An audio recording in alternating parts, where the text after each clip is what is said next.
I do want us to have an honest conversation tonight. I want us to be able to talk about the financial picture that's facing us, what we're doing proactively to be great stewards of your tax dollars, but what we're going to need from all of us. And so I want to welcome in my colleague and someone who has been at my side since I took over as superintendent, well, just afterwards. But that's Executive Director Matt Sullivan, who's going to join me tonight as we walk you through our budget. Come on, Matt.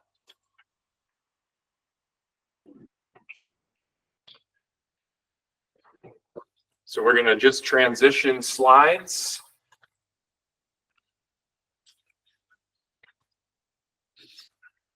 Excellent. All right. Let's get started. So just our agenda for tonight of where we want to get going one back. So here we go. Can we go one back, please? There we go. Our agenda and what do we have in store for tonight? We want to talk a little bit about student enrollment, our biggest driver of revenue and source of funding from the state. Talk to you a little bit about school accounting and some reminders from some of our previous webinars.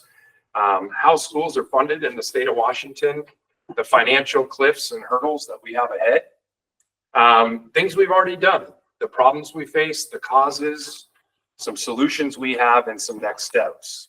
And as we were preparing for this right before the break and then into the break, Matt and I were chatting and we said, well, this is our third year doing this. In year one, we were like the canaries in the coal mine. We were, as you've often said, the bow wave. Other districts still buoyed up by the ESSER dollars. I think the full impacts of McCleary and where we are as schools across the state were masked. And I think it's uncovering, and we're going to talk about this, but we were really the ones just trying to be apologetic of how we got here in canaries in the coal mine. And then if I can read my writing from that meeting, year two, last year, I think we were here more in an advisory role. We were informing and updating you how we have paid back a loan and how we had really tried to take some steps forward. Tonight's message is really we're out of tricks.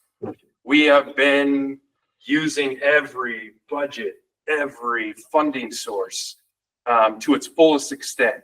And I think we are here to say, being out of tricks, we're going to overcome this financial crisis. There is no doubt about that. We have talented people who are here, and we're going to fight too hard for kids, but we're going to need each other. So let's get started.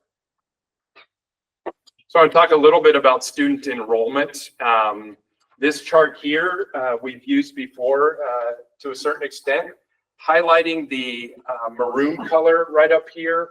Kind of takes us 2017 clear up to last school year. And as you can see, we hit 3,881 students last school year, which is fantastic because it was projected at 3,880. Right. So we almost hit it perfectly. The bad news is it's kind of like if you take in $3,880 each month, but then you spend $3,880 each month, you're not putting anything into the bank. And so it is important to hit our projections, but the good news this year is the projection was 3,815, and we're at 3,900, which means we do have a buffer. And Matt's going to talk about why that's important in a second. And then lastly, down here is these are our projections from our demographers. We did the demographic study, and our board had us use two different firms, and you can see that they're showing a slight decline. But they also said we'd be here in this black line. And the great news is we're actually exceeding that, which is fantastic. So it's slight growth despite the projection, and we're going to continue to move in that direction as well. The second slide here for our enrollment is really to take a look at the K-12 enrollment this school year. We're looking at an average so far of 3,900 students enrolled. Now, I want to talk about this in two different ways. Actually, I'm going to have you. We look at student enrollment two different ways. It's important to understand the differences. Yeah, some context. School districts measure enrollment two ways, as Dr. Rundle mentioned. One is by head count, or how many bodies attend Mercer Island schools. The second and more important is student FTE. FTE stands for full-time equivalent, or numbers of hours a student is in a classroom. And why FTE is important is because, well, we're funded via the state of Washington, OSPI, the Office of the Superintendent of Public Instruction, via our student FTE. And so while we have 4,000 some odd students in the district, 3,900 FTE, the zero is our kindergartners. We have our kindergartners and our 12th graders in maroon to show those are the bookends. For a number of students who are graduating out, we're always paying attention to how many students are coming in.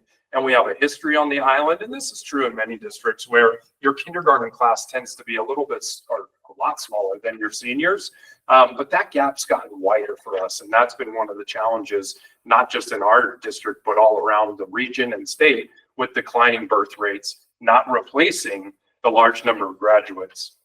This kind of darker blue here, these are our transition years. We know a number of families choose private kindergarten options and then enroll into first grade.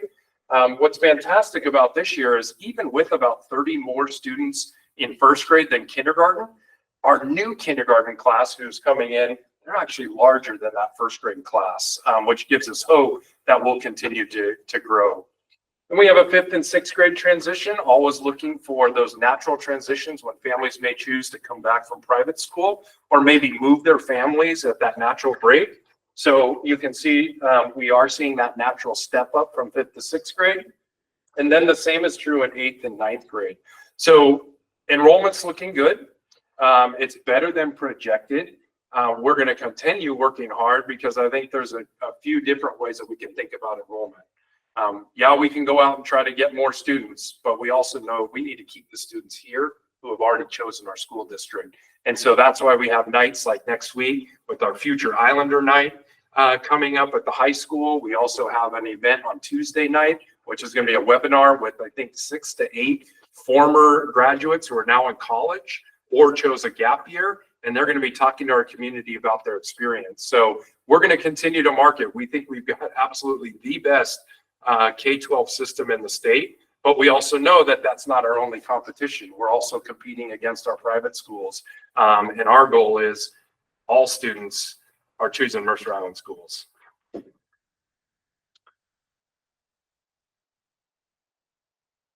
So this will be exciting. Quick reminder on school accounting. This is not my wheelhouse, so I step aside and give you the floor on this. Excellent. Some context and maybe a little bit of education on how school districts account for the revenue that comes in and the expenditures that go out. We operate off 5 major funds. In common parlance, you can see this as your checking or savings account at home. Our largest and most vigorous is our general fund.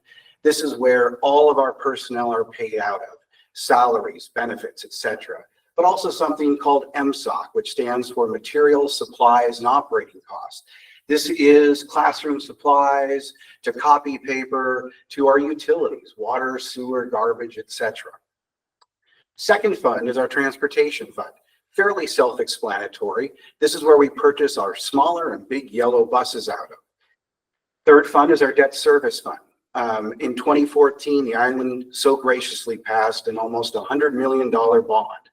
With that, taxes are collected via King County, deposited in this fund, and then over the course of almost 15 years, we pay off those bond payments through this fund.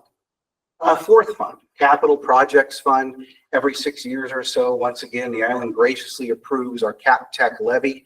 This funds everything from software to hardware to things like new carpeting in our older schools this past summer. And then finally, our ASB fund, Associated Student Body. And a couple ways to learn or know this fund is student-raised money for student-raised activities, and or the term CARS, an acronym for cultural, athletic, recreational, or social. And those are our 5 major funds.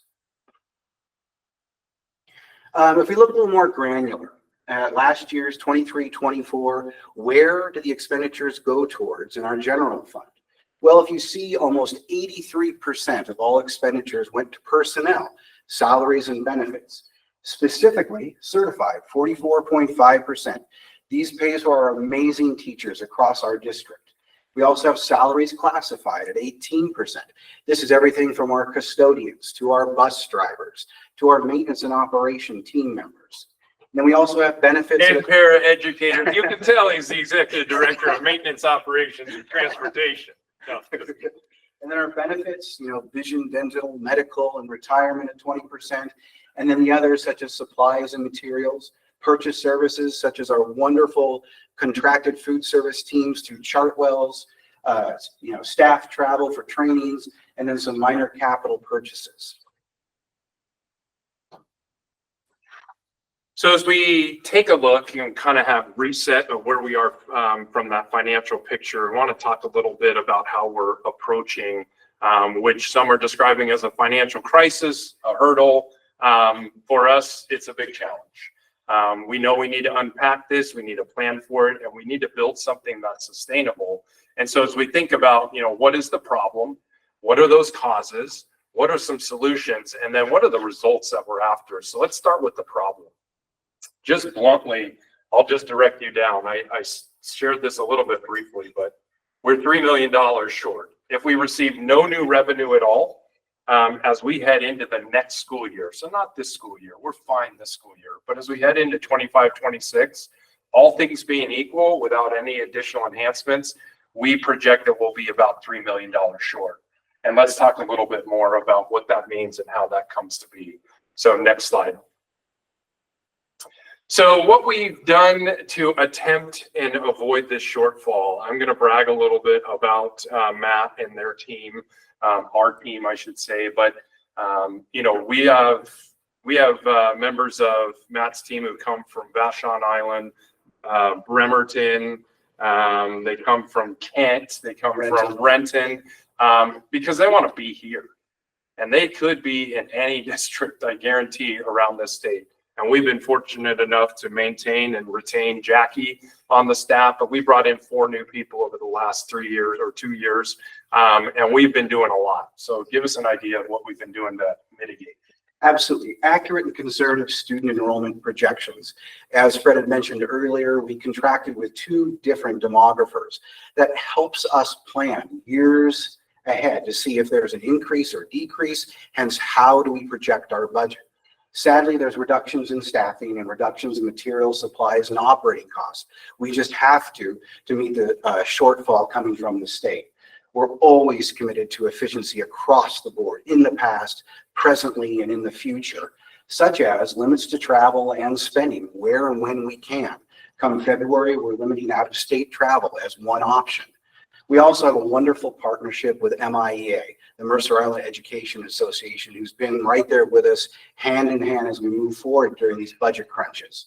And then lastly, strategic budgeting and accounting practices.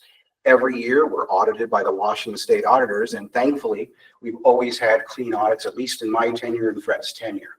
So it's good, a silver lining, if you will. Isn't unique to us. It is not unique to us at all. There is a record number of districts in binding condition, meaning the state is taking over their finances because they cannot or have failed to do so, and or they're being closely monitored, whether that be the local educational service district or, once again, OSPI. Apportionment advancements. Apportionment is money we receive on a monthly basis from the state, and now more districts we're seeing are asking for their money way in advance, kind of like a payday loan, if you will. Underfund loans are fairly self-explanatory. We talked about those 5 funds that will take money from the Cap Tech projects to pay bills in the general fund, etc. Which we had to do, correct, 3 years ago, 3 springs ago, and we did that. We successfully paid it back within the year, but that's one of those tricks that we're talking about of you can't live on those, and we definitely never want to be in that situation again. And thankfully, over the last 2.5 years, we've had no deficit spending, meaning we haven't dug into our fund balance, our savings account, if you will. And then ESSER. Sure. Yeah. Just the ESSER dollars from COVID, I think we really feel like that delayed the fallout that we're seeing across the region and the state. All of that money that came in related to Title I funding for those districts that receive a large amount, they really received into the tens of millions. Correct. Versus us, we received just over $1 million. Just over $1 million. So we didn't have any real ESSER money to begin with. And so that's why I go back to, I think 2 years ago, we were here being the canaries of the coal mine, warning everyone that this is coming. And now it's here. Correct. And then student enrollment uncertainty, hence once again, we see other districts that are losing drastic numbers of students. We are not in that case, but we've also worked with demographers to chart a path forward so we understand if there's increases and or decreases and can budget accordingly. So taking a look at the financial cliffs ahead. And so let's take a look at some of the causes. This chart here, just taking a quick look, a number of districts from around the state are using something similar. And what we're trying to show the legislature is that, as we said, this isn't a problem unique to Mercer Island. It's big districts, it's small districts, it's rural, it's urban, it's high numbers of Title I, low numbers of Title I. Irrespective, when you break it down, it's really simple. There are 3 areas that we desperately need better support from our school legislatures. We grew fund balance by nearly 4% in the last 2 years, certainly not as much last year as the first year that we were together. But the state's not fulfilling its paramount duty. In the state constitution, it says that public education is the paramount duty of the state. And that state budget has actually regressed since 2018, when we hit a high water mark of investing about half of the state budget into public ed, and now we're down to around 43%. Where is that shortfall? It's in 3 places. One, it's in special education. Over the course of the last several years, we're underfunded $16 million in special education. Last year, it was $4.6 million. This year, we're projecting 3.9. Where else does it show up? Matt talked about material supplies and operating costs. Insurance is up 137% for us over the last 4 years. Our costs are hitting us just like they are you at the gas pump, at the grocery store, and others. Our commodity costs are going up too. Our shortage this year, we're projecting, would be $2.1 million just in the operating costs to run our district. And then one that wasn't such a big challenge for us, but has grown, is transportation. Several years ago, we were about $300,000 short on transportation. We're projecting to be about $1 million short. I shared last night at that event that Mr. Gertis, our transportation assistant director of transportation, he shared our buses travel 1,100 miles every single day around this 17-mile circumference island. Well, the problem is the state funds 2/3 of that. We fund the other 1/3. So the first $700 are on the state, and the next 350 or 400 are on us. And where do we find that? Our levy, basic ed. The things that we should be spending on our students in the classrooms, we're having to spend that money just to get our kids to school and home. So again, it doesn't matter if what your demographics are in your district. Everyone's got to get their kids to and from school, and the state isn't picking that up. So we mentioned post-McCleary and what happened. When 2012, the state Supreme Court ruled that the state of Washington, the legislature, had failed in its paramount duty to fully fund basic education. So what we're going to see in this slide, the next one, if you take a look at the purple and the blue and the purple and the blue, you see in 2017, state schools accounted for about 25% of your local taxes. And then locally, Mercer Island School District was about 30%. With that ruling at the state level, you see the difference. The purple here is now at 36%, meaning the state, in all of their wisdom, decided to pull more taxes at the state level. And then in turn, they capped the local levy, the EP&O, the Educational Programs and Operational Levy, at, for us, around $12 million per year. So next slide. Here's a different way of looking at it. We kind of combined all the other taxes that you pay. And if you can just take a look at the purple to purple, blue to blue. Purple meaning the state school tax, 2017 to 2024. And the blue meaning our local taxes, our cap tech levy and our EP&O levy, 2017 to 2024. So a historical perspective and really putting out some dollars as opposed to percentage of the pie of your taxes. In 2017, 2018, we, Mercer Island School District, collected almost $16 million in that EP&O levy. And then the state capped it, hurting our district drastically. If you escalate that at about 2% per year, 2023, 24, you see about $17.8 million we should have received, which we don't anymore. And in 23, 24, we were only allowed to collect $12 million straight across. In totality, a loss of almost $6 million just this year or just last year. Think of that being compounded over how many years? And to illustrate just another way, I was just thinking about this today. Can you go back one slide?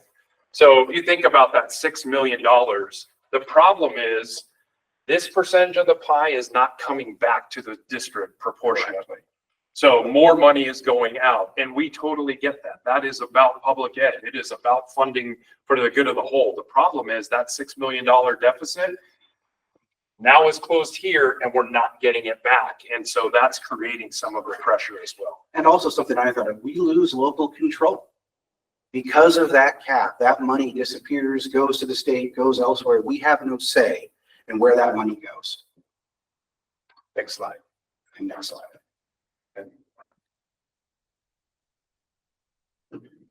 There we go. So if we take a look and dig a little deeper into what we were just discussing, you know, the soaring costs of our programs, our services, these are things that the levy used to cover when we were collecting $6 million, which would be nearly 18 million now. The 7-period day at the high school, that $1.2 million, that's what the levy was covering. Maintaining 4 elementary schools. We know that there's an overhead of about $800,000 annually on each of the schools. That's what a levy is for. Our band, our orchestra, and our choir program, which we have not had to charge for our 5th graders, that's what a levy's for. Our 6th through 12th grade athletic opportunities, talking to our athletic director, Lindsay Blaine, this is actually a stat, she could probably update it and give me even better info. But I asked her last year, I said, you know, compare Mercer Island to other schools or districts in and around our region. You know, how many, you know, athletic teams are we fielding compared to others? And I think she only came up with 2 or 3 4A schools who have more teams than we do competing as a 3A district. Why? We had an EP&O levy.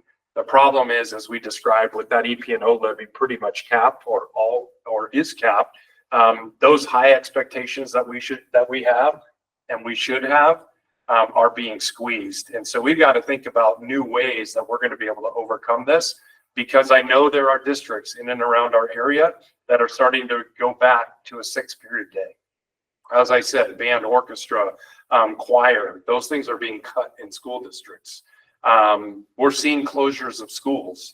We're not here tonight saying that that's going to happen to us. We are here to say we're going to need to do some things differently, and we're going to need your help with that along the way. So our financial cliffs and some of our solutions, we can go one more. You know, one way that we can think about this is we can think about enrollment, and we talked about enrollment being a big driver, but we have to attract and retain students. We've got to continue to do outreach and continue to use choice transfer. Now, open enrollment, we've had conversations about this, and I'll be making a recommendation to the board next week around what open enrollment should look like. It's not going to solve all of our problems, and it's not intended to. It's meant to smooth out the challenges that we have. But the big work is, how do we get students to want to choose Mercer Island, who live here, and then stay here once they're here? Another solution that we know we have are student fees. And we've been fortunate that we've tried to keep our fees as low as possible. But those costs for athletics and clubs, extracurriculars, our ASB, credit card transactions, I think we're only collecting half of the fee right now. I do have to be honest, and I've talked to PTAs and foundation and boosters, our advisory councils, that we have to look at raising fees starting next year. And we're not going to put it all on the backs of our families. That's not what this is about, but we've got to find ways to move levers in different ways. We'll have lots more information, including booster club summits and others throughout the spring. We don't want to surprise everyone, but we also want to be upfront and honest.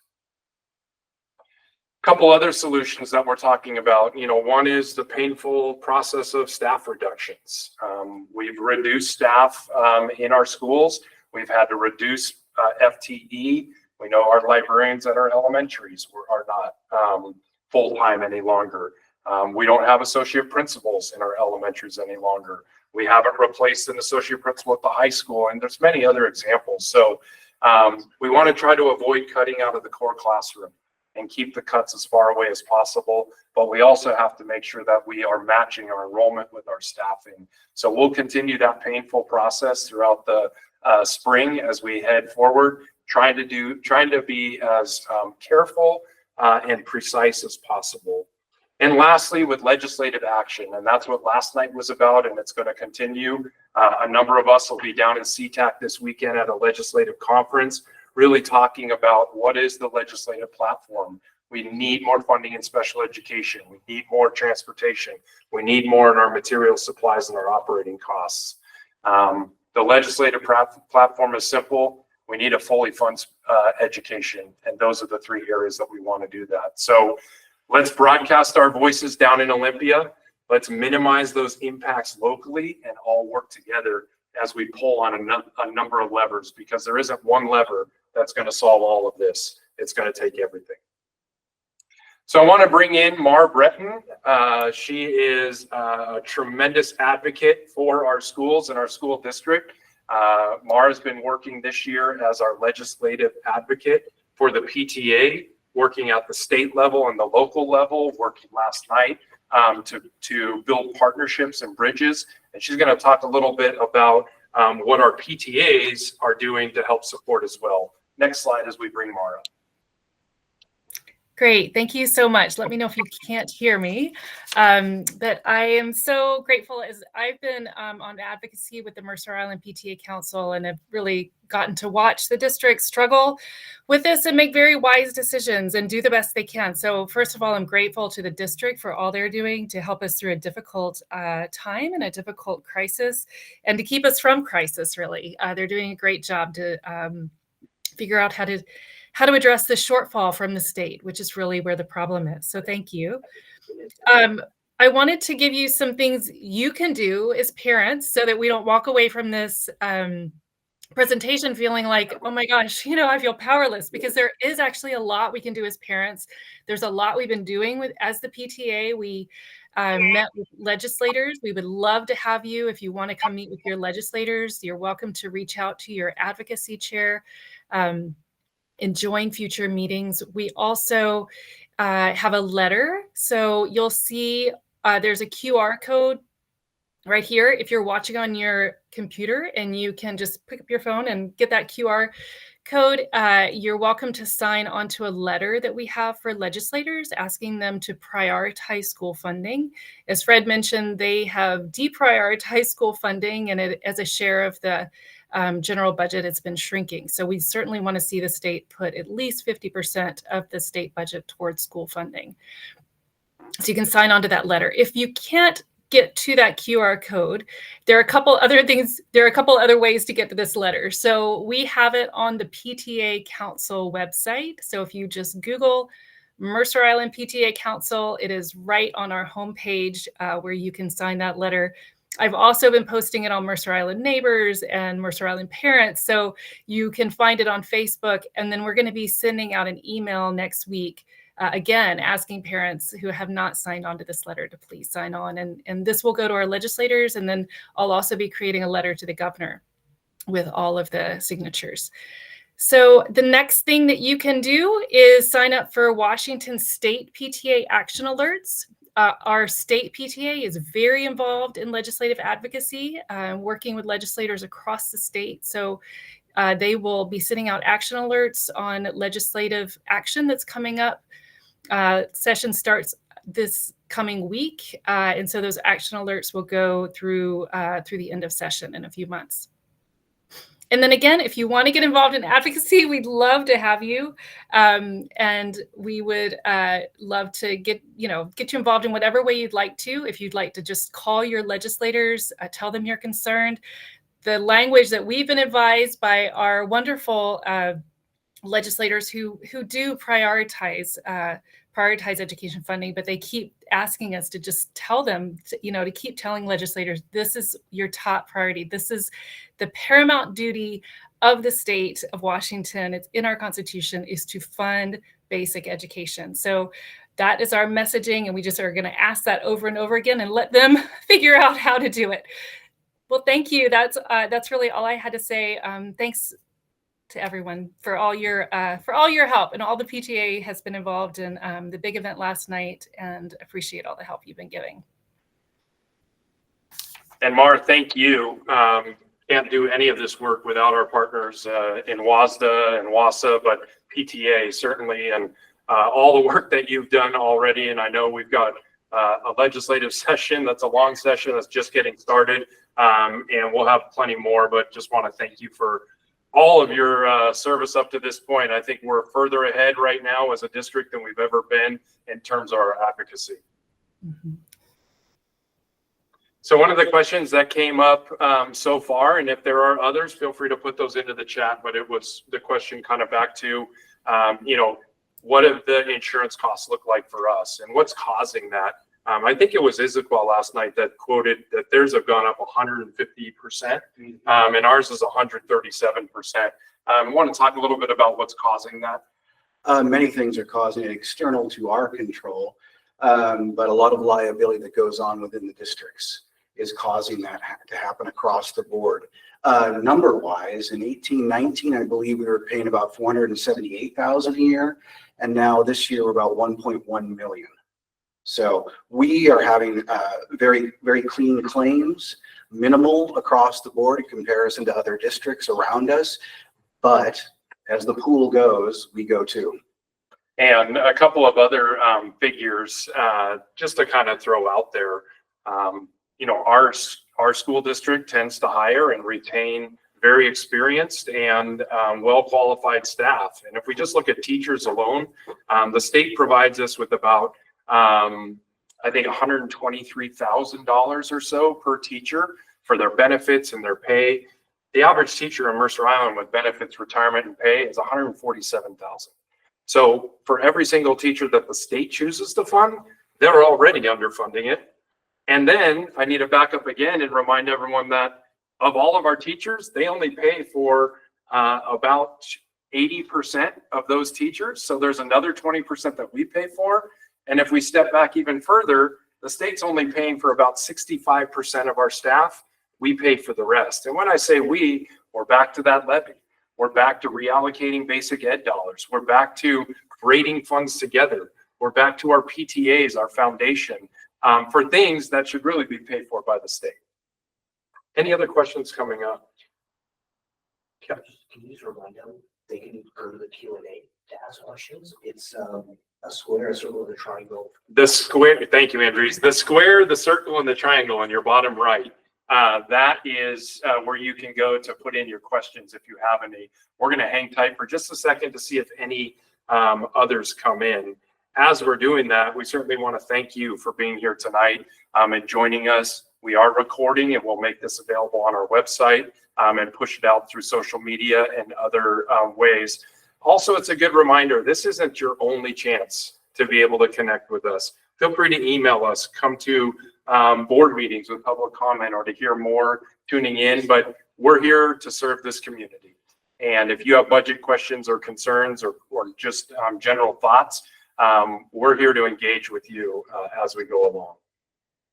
So another question is the school district and board considering, I just lost it, sorry. Is the school district and board considering tapering the top-heavy surplus of admins at the middle and high school? Also, what percentage of the administrator salaries comprise the district budget? Can we reduce this? Great question. Let me talk a little bit about that.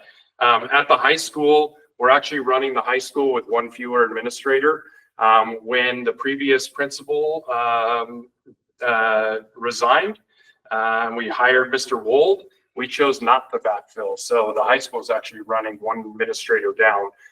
We have Lindsay Blaine as an athletic director. As I said, as a 3-day school, we're running more athletic teams than many 4A schools. And so we're already down an administrator there. The middle school, Mr. Miller is half-time at the middle school this year because he's half-time in our HR department, and he'll be transitioning permanently to HR next year. And so the actual added FTE that we have down there will not be backfilled. It's just really to bridge this school year. We already didn't bring back associate principals. We had to eliminate associate principals at our elementary several years ago. And then when I was hired as superintendent, we did not backfill my role then as deputy superintendent or assistant superintendent. So we're running without any of those positions right now. So I would say that's not necessarily a board responsibility. They delegate that to me to be able to organize the leadership structure however we can. And again, we're trying to put as much back into the schools. We certainly need administrators to keep things going, but those are some ways that we've already tried along the way. As far as the percentages, I don't think we have those off the top of our head. It's actually a lot smaller than people oftentimes think in terms of percent of the total budget. But if you want to send that question in via email, we can get back to you on that. What are the part-time enrollment numbers and how much funding is the district not receiving due to students at MIHS part-time enrolling at Privet? If the district provided a more effective math and science program at MIHS, bring back students from Privet, how much funding would come back? I don't have those numbers off the top. I had just met with Carol Meyer from Privet right before the break to talk about that partnership. It's important to remember that if a student goes to Privet for one class period, that is just, if they are a 7-period student, they're still 6 periods, which means the state still funds us fully for that student. So it's only if that student's going for fewer than 6 periods in any one of our schools that we're actually losing funding. But it's also important to remember that if we've lost that funding, that means we're just not hiring those teachers for that class. So it's not necessarily an apples to apples type of comparison. And I know that there's been similar questions at the PTA table here and there. And, you know, we continue to try to, as I said, make sure we have as many students as possible sticking in our schools, but they also choose for many different reasons. Some want small class sizes and different environments. So I think the question gets a little bit about maybe that our teachers aren't doing a good enough job. And I think I'll push back on some of that to say, I think we're doing a lot, especially with the funding that we're getting. And when you're only getting 2/3 of what you need, I think we're pushing pretty hard on that. Next one, if the state is constitutionally required to fund the school districts at a certain level, is there legal avenues being pursued to secure funding? I'll start with a reminder and then I'm going to kick it over to you. That's what that lawsuit was about, the McCleary lawsuit in 2012. It took clear until 2018 to actually solve. And when we saw the money coming in, but what are we hearing now about lawsuits? There is the rumors of a McCleary 2 out there, but nothing solid or concrete at this point. I think they're waiting to see what this biennium legislative session will produce in Olympia.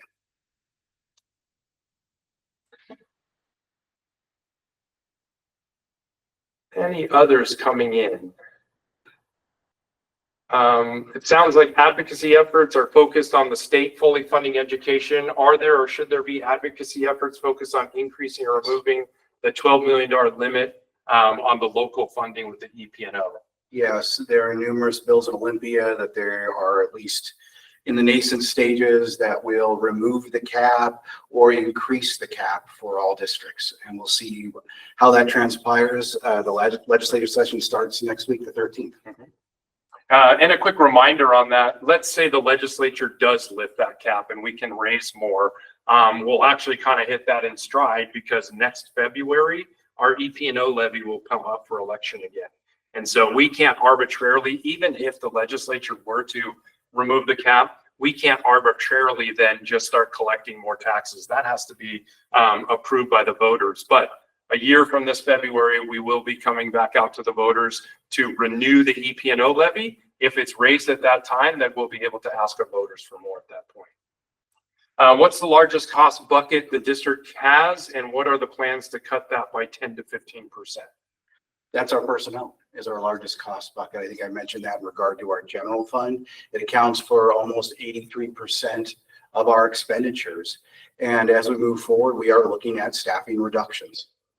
We're also looking at reductions on our material, supplies, and operating costs. Andrews, who's in the room tonight, has been working on crunching numbers all the way down to paper and copiers and leases. And while it might only save 10,000 here or 15,000 there, it all adds up. And so just a reminder, yes, staffing is one area to look for.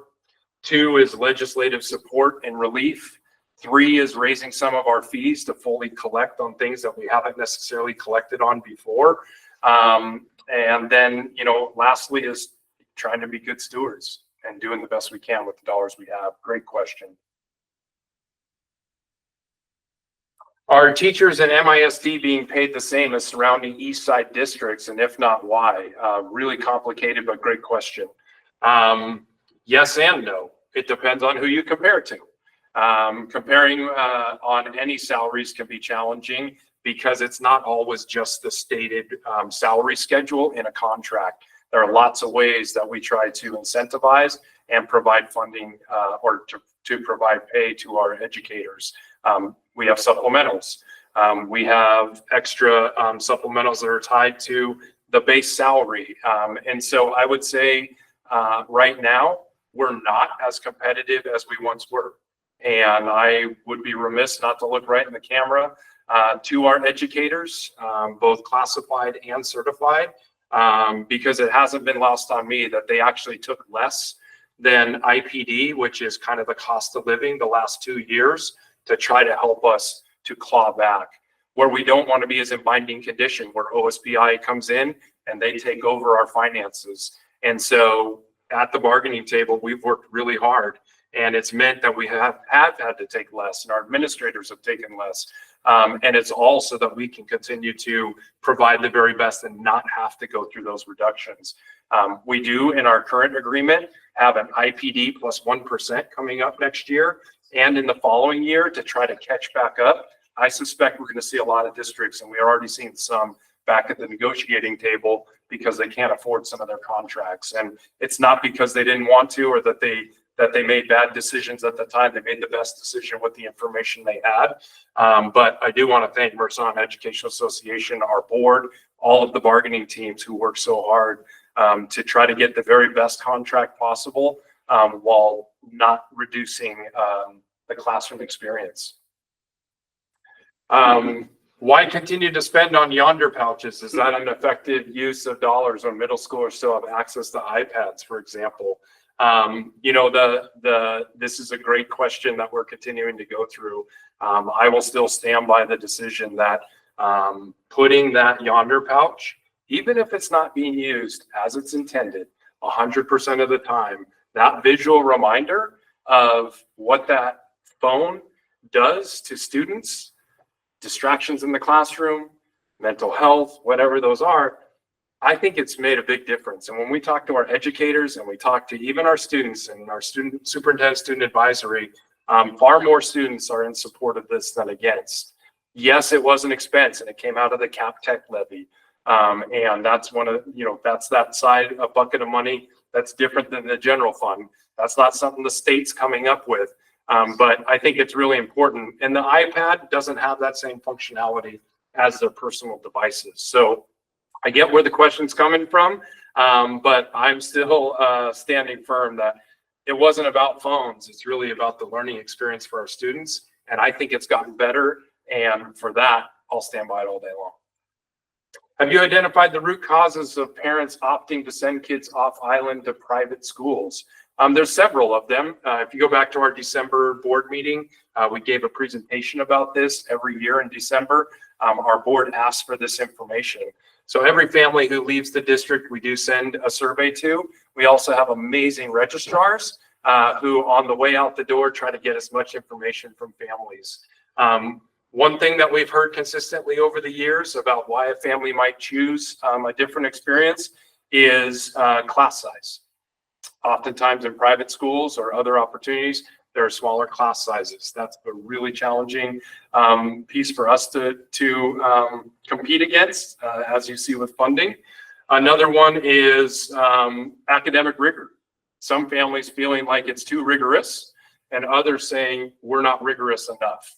And that's another piece that we hear. We've also heard about initiatives in public ed around diversity, equity, and inclusion, and that being a deterrent for some families, that there's too much focus on other things other than academic rigor. But back on the December board meeting, or I see it's an anonymous, or no, it's a question. I'll try to look this community member up. I can shoot you a link so that you can see the full board report. Excellent. So with that, I just want to thank everyone again. It's been a really challenging start to 2025, but I don't think that has to put a cloud on all of 2025. We've got some amazing students, as we illustrated with our orchestra down at the middle school, and that's just one group of so many who are doing great things. And they're doing great things because you're sending us great kids. And we've got educators here to embrace them, to work together. And we're going to take the challenge of a deficit that we're facing head on. And we'll continue to work trying to keep those impacts as far away from kids as possible. So have a great night. Thanks for tuning in. And again, this will be recorded as well. Take care.